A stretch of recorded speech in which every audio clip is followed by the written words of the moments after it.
welcome to the Friday, January 28th, 2022 edition of On Iowa Politics. Support provided by New Pioneer Food Co-op, celebrating 50 years as Eastern Iowa's source for locally and responsibly sourced groceries, with stores in Iowa City, Coralville, and Cedar Rapids, and online through Co-op Cart at newpi.coop. Hi, I'm James Lynch of the Cedar Rapids Gazette, and with me today are Amie Rivers of the Waterloo Cedar-Falls Courier. Good morning, Amie. Good morning, James.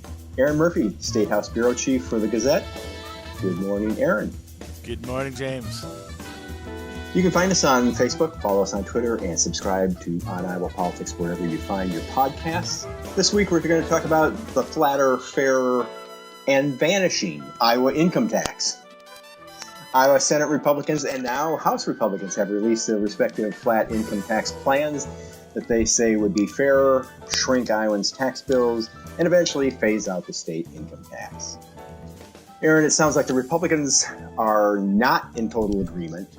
Walk us through the different. Actually, we have three plans, I guess. We have the governor's plan, Senate Republicans, and House Republicans. Three plans to choose from. Do you just select one plan, file your taxes, and see how it goes, or high deductible? Get the high deductible.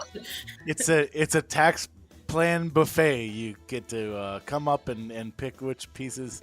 No, that'll be the key. Obviously, is they've each introduced their plan. They've all planted their flags, and now they have to come together and figure out which one plan to put together and send to the governor. Obviously, they're going to do something.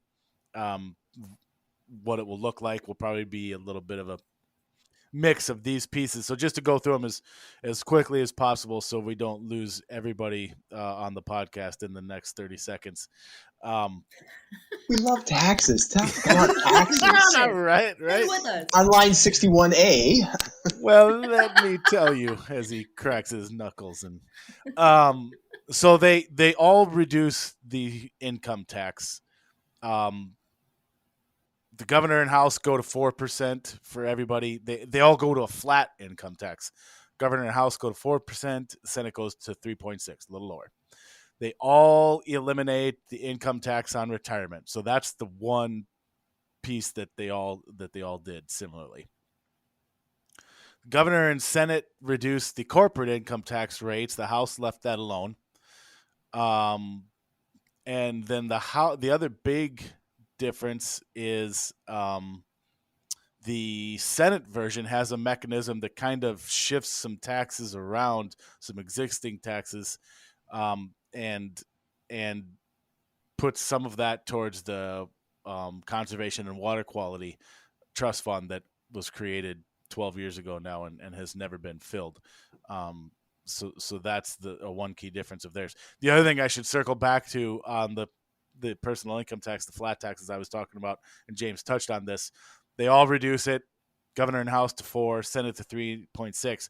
But the Senate also includes a mechanism that uses the taxpayer trust fund, the roughly $1 billion they have in there, to eventually also keep whittling that out until there is no income tax in the state of Iowa. The other plans do not do that. They stop at 4%. Total costs, governor at $1.6 billion, House at $1.7, and the Senate at $2 billion. These are preliminary estimates. LSA hasn't weighed in on these yet, so we'll see what those look like. So they're all expensive. That's in an $8 billion state budget. So that's a key part of this is does revenue grow enough to cover those, or might state agencies have to look at their spending in the future? That's an open question. Yeah, that seems to be the side of this that Republicans aren't really talking about now, is that if you reduce revenue by $2 billion, you might have to trim state spending somewhere.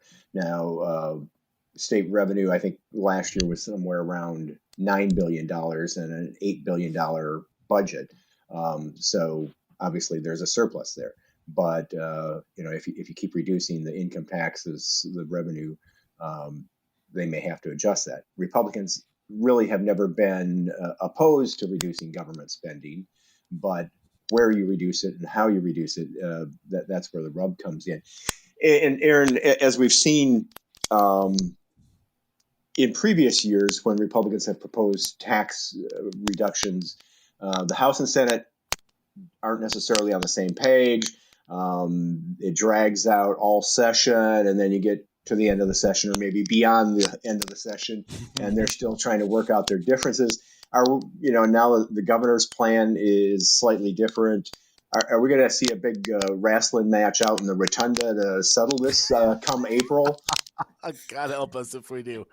But it's funny you say that, because that's exactly how I asked Speaker Pat Grassley this question yesterday, and that's almost exactly how I phrased it. Media groupthink here at its worst, I guess.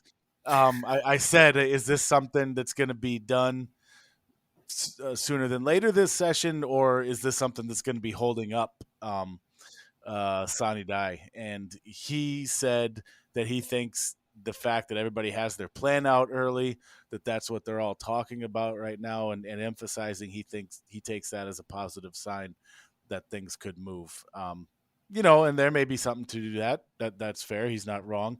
But he did say, but we'll see what the next few weeks look like. And that's kind of the unknown is, there's some differences in these plans that are more minutia, and there's some of these that are very significant. And what we don't know, and this is the question we always don't know when we talk about any issue like this, and when we're talking about whether it's going to hold up session, is to what degree legislators feel strongly about this and how much they want to dig their heels on it. So if the Senate really is dead set on having that mechanism that I talked about that eventually completely phases out the income tax, if they want that, because Pat Grassley did not sound at all interested in that. He said that's a conversation for another time. So there's an opportunity. There's a spot where a negotiation could break down, and this could drag things out. That's what we'll have to wait and see is what's most important to these legislators who are going to be negotiating the differences between these bills.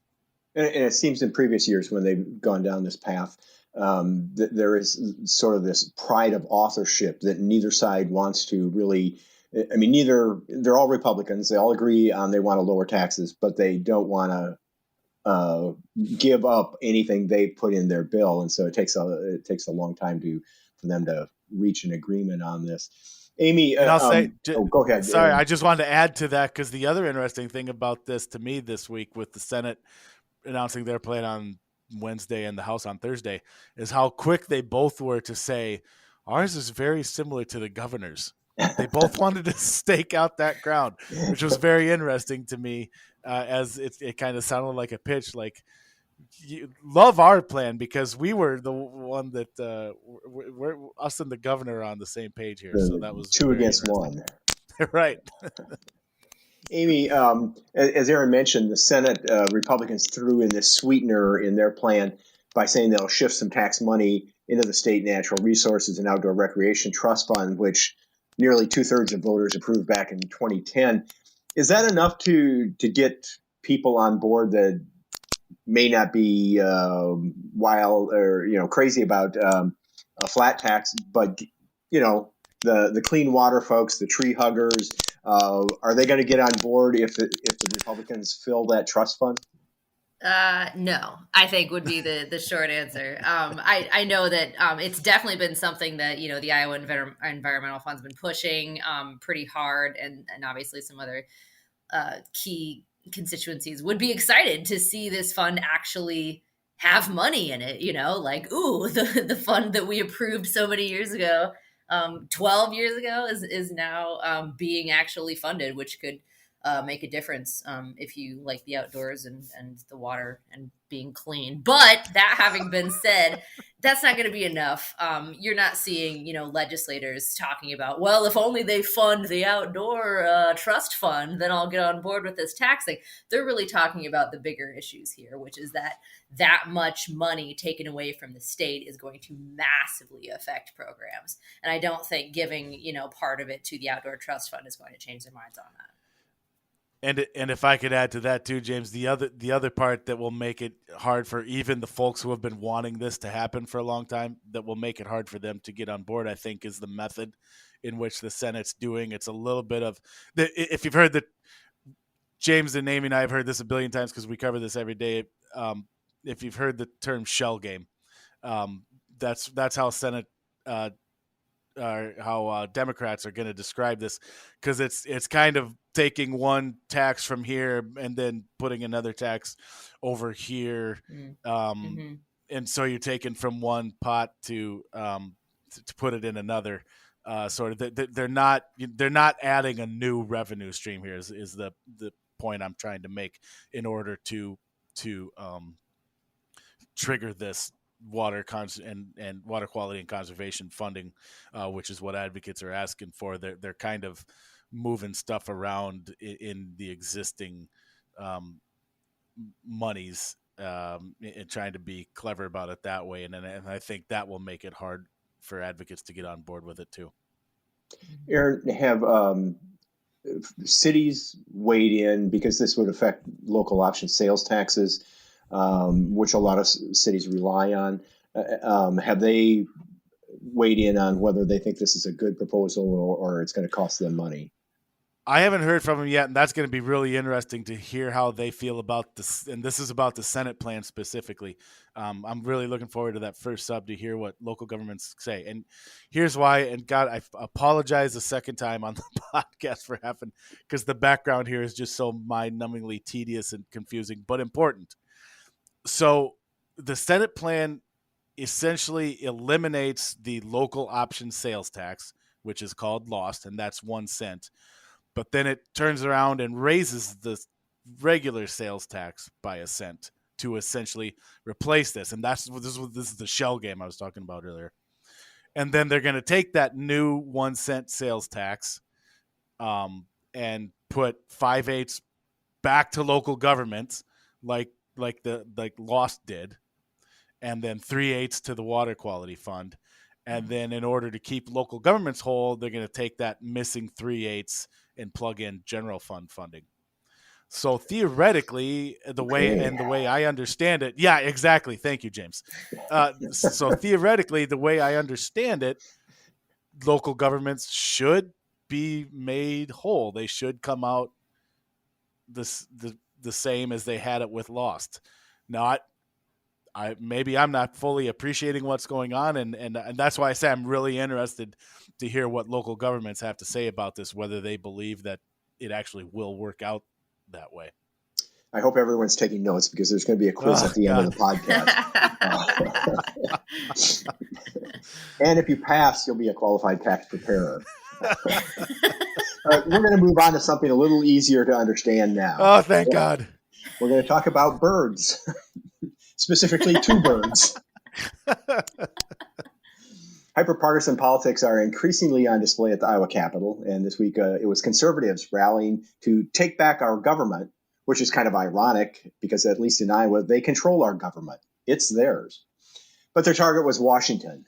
As former Iowa Republican caucus winner told the rally, Washington is not going to fix Washington. Iowa is going to fix Washington. Among the fixes the conservatives called for were term limits. And one of the folks there, Representative Steve Bradley of Cascade, has introduced a bill to limit members of Congress to just 12 years, which means that's only 2 more terms for Chuck Grassley. So, Amie, that puts Santorum, conservative activist and talk show host Steve Deace, and Republicans who rallied on the same side as Democrat Abby Finkenauer. Are they endorsing her? Yes, obviously this is a full-throated endorsement of Finkenauer and her policies. Do term limits stand a better chance now that there's bipartisan support? No. The problem with term limits is they're a great idea when you're running. And they're not such a great idea when you actually get into office and like the office and think that you can continue to do good work. It's like anything else with putting a limit on it. Like, people have thrown out, Supreme Court justice limits on not a lifetime appointment type of thing, or, the fact that they don't let pilots fly commercial airlines after they're age 65, even though pilots think they can still probably do that after age 65. 65 is not death, these days. But at the same time, if we need to put rules on society by putting them on the people that are in charge of those rules, it's never going to get done. Term limits will never get done. I'm calling it right here. It is never going to happen. It's the people in power that have to decide it. And as long as that's the case, they're not going to decide to put term limits on. It's not going to happen. You're such an optimist. I know. I'm feeling very optimistic this morning. There are states that have enacted term limits for, like, state legislators, and there are some folks think it was great. Some think that all it's done is give the power to the staff, the lobby, the bureaucrats who will be there much longer than 12 years. You need a lobbyist term limit as well, then. Well, yeah. Campaign finance reform. When you talk about how long people have been there, some of those lobbyists have been there much longer than the legislators, and some of them started out as legislators and then said, I can make more money out in the rotunda, and good for them, I guess. But really, term limits weren't the highlight of this lengthy rally at the Capitol, which I think went on for a couple hours, Erin. Yeah, that's right. It was. It started at around the lunch hour and went well into the early afternoon. It was a long one. It's not going to be easy to take back our government. There's a lot of work to do. There's a lot of work to do. A lot of people had feelings that they wanted to get out there. Yes. It was sort of a festivus for that's right. conservatives. Yep. And they aired them. And among those airing their grievances was Representative Bobby Kaufman, who State House observers know is not exactly a stranger to the spotlight, and is not shy when there's a spotlight to be stood under. He had the perfect rhetoric for the rally. He said, quote, "We in Iowa are a citizen legislature. We are not career politicians. I'm a farmer by trade, and most of us have real jobs. So I don't always subscribe to political correctness." And then, to make his feelings clearly apparent, he flipped the double bird. Double bird. Later, in an interview with KGAN TV, Kaufman said his salute was not aimed at his Democratic State House colleagues, but at, quote, the current party and power in Washington, D.C. They are the ones responsible for open borders, soaring crime, rapid inflation. I believe I spoke for a lot of folks in Iowa and in my district and that have been feeling that for a long time. Erin, what's the reaction? Kind of to piggyback off on the way you set up Representative Kaufman, there's not a whole lot of surprise necessarily there, and the way he's leaned into it and the time since. I'll leave it at that. Let me say this, though. What I found funniest maybe of all about it is I saw the clip that WHO TV showed, and they blurred out his hands. And I can't remember which comedian it said who did this, but I thought it was so brilliant. It's like, at this point, what is the point of blurring out your hands? Nobody knows what he's doing there. Yeah. like what are you preventing? Oh, thank goodness my kids didn't see that. They wouldn't have. Now they still don't know that he was flipping people off. I mean, I guess I appreciate it, but it seems a little silly to me. The whole thing's silly. Yeah. Start to finish. Amie, I mean, the political rhetoric certainly has sort of declined, diminished. Yes. Is this sort of a new low for a lawmaker at the Capitol? And, okay, we've broken the bird barrier. What's next? I'm not one that necessarily thinks, and perhaps that's because I'm a crass millennial, but I don't necessarily think flipping the bird is the worst that you can do. I mean, there are policies that you could argue that would have done worse things, or that have done worse things to different people, or that they've suggested, type of thing that I would find a lot more offensive than flipping the bird. But yeah, I mean, really, I think, Kaufman is working, as Erin and you have said, to try to, stay in the spotlight and keep the pressure up. He's really targeting, because obviously, as you mentioned, the Iowa legislature is Republican dominated. all of our federal representatives are Republicans, at least except for, one. So we have Republican power. He's not aiming at anybody that's representing us. So this is really just an even larger national stage, I think, that he's going for. And maybe he wants to, be in the mix when we're talking about the midterms and things like that. So it's possible that he's just looking to sort of, raise his star up a little bit. And I think, James, and I think you kind of touched on this a little bit. We've kind of reached a point where this is, if we drew up a list of, and if we include our federal representatives and recent presidents, and we drew up a list of unseemly behaviors or outlandish comments or this would be somewhere on page mid 50s probably if you ranked them. So I think that's as much as anything is the why my reaction is so muted to it, because and for better or worse, otherwise I won't argue that. If someone wants to buy me a beer and get me going on that, send me an you heard it here first. But it's just that it's commonplace anymore. I'll take the role of the angry old man and get off my lawn here. But yes, please do. Seeing somebody flip the bird is not shocking. And as Amie said, there are policies that are far worse than the gesture. I do think it disrespects the office. I think it disrespects the Capitol.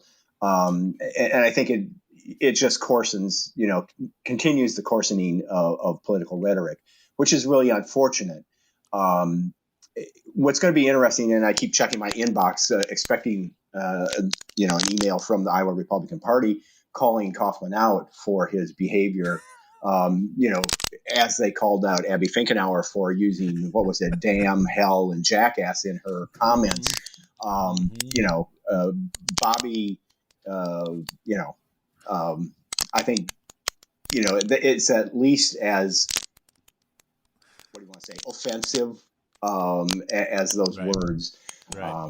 And the other thing is that Bob Vanderplaats called him out on Twitter. Yes, So there are individuals, at least, that are especially on your, family and compassionate conservative side, that are calling him out for that. Right. And Vanderplaats said that was not showing leadership. Which I think, actually is a good argument.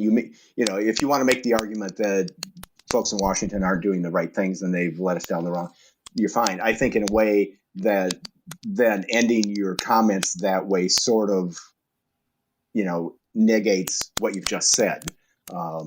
Rather than paying attention to the argument you're making now all the emphasis is on, he flipped the bird at people who can't see it.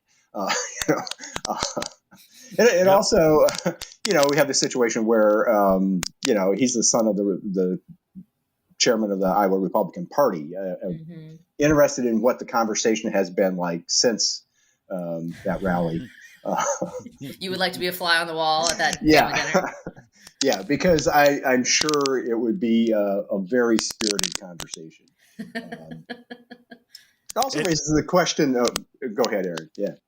No, I was just going to say, and to your point about the, and if there's any, staff type folks, the type of folks who pitch stories and questions to reporters out there listening, to your point, James, about the hypocrisy, that's why I don't report on outrage of the day stories, because it's going to be the other side the next day. Yeah. So you can skip my inbox when that one comes, folks. It does raise a question in my mind if the Capitol tour guides will have to plan those elementary school tours around the valleys, make sure there's no adult themes. They're gonna. Can you just tell us when Kaufman's talking so we can, so we can maybe move the field trip to later that day? We're going to skip the rotunda today. Let's just head right there. It also did provide a little levity at a subcommittee meeting yesterday when Representative Skylar Wheeler told people at the hearing that they would have 2 minutes to speak. And at the end of 2 minutes, his staffer would give them a hand signal telling them their time was up. And then he quickly said, an appropriate hand signal. Oh, man. Moving from the serious to the more serious, or from the absolutely not serious to the very serious, there is a Supreme Court vacancy, and we may not know who, but it's pretty clear that the next United States Supreme Court justice will be a Black woman. That's one campaign promise, or as the president prefers, proposal that it appears he will be able to deliver on. Erin, does the retirement of Justice Stephen Brewer give Biden an opportunity for a reset, a chance to get something done to sort of restart his agenda?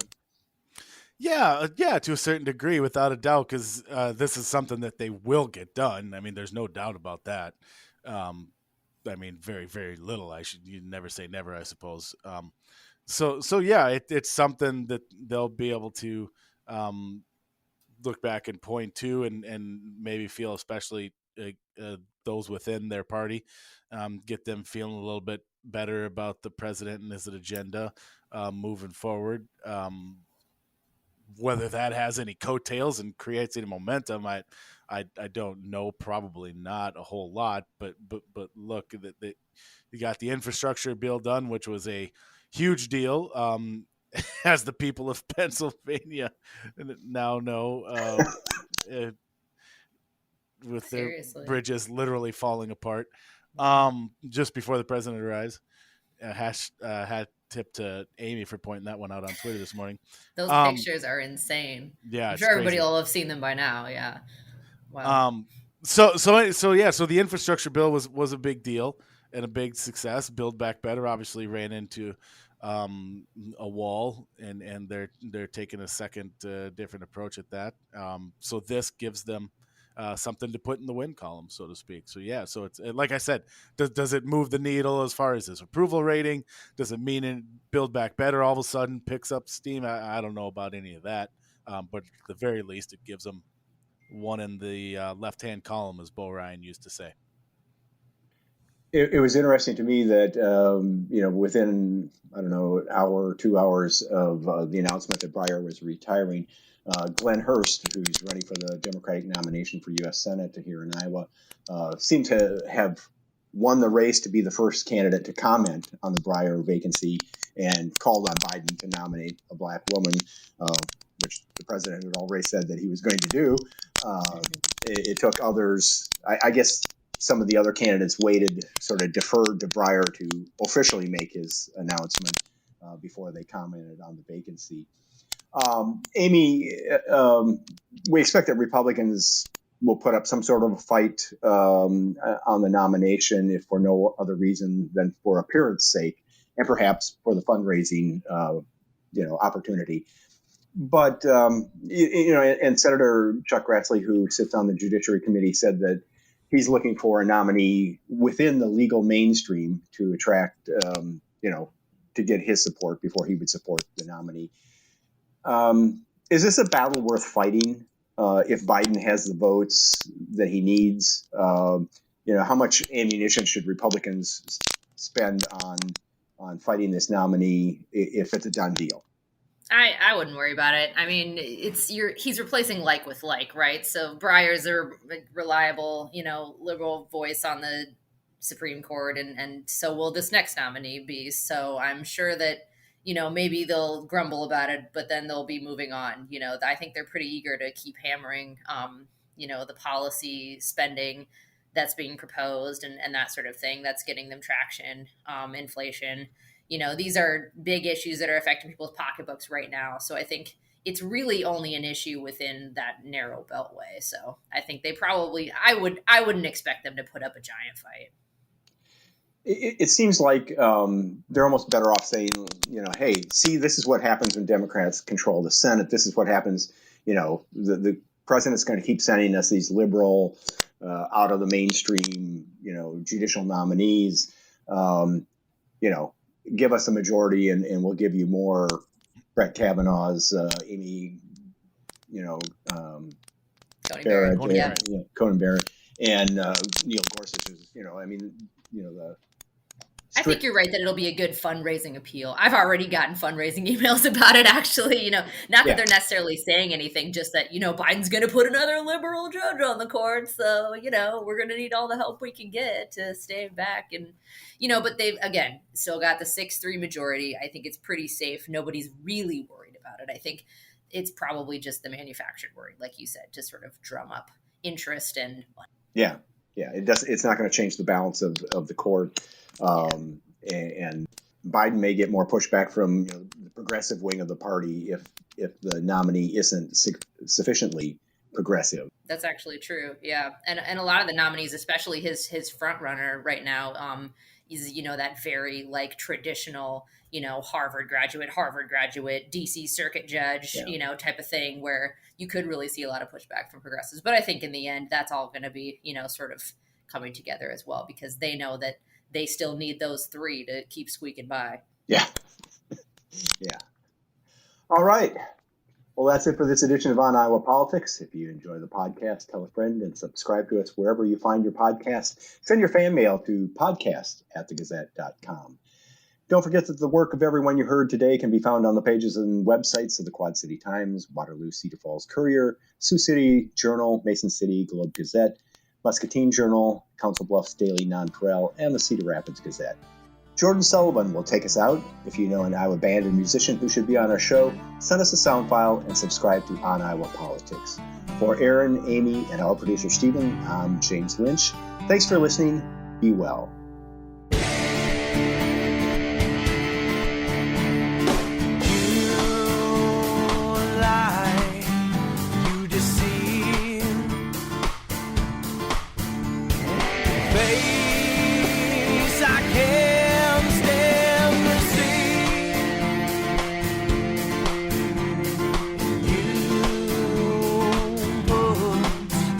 Blame on me.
That you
Get a daily update from the Gazette with our daily news podcast. Add it to your podcast player or your Alexa-friendly device to get a bite-sized local news update each day. Check it out at thegazette.com/podcasts.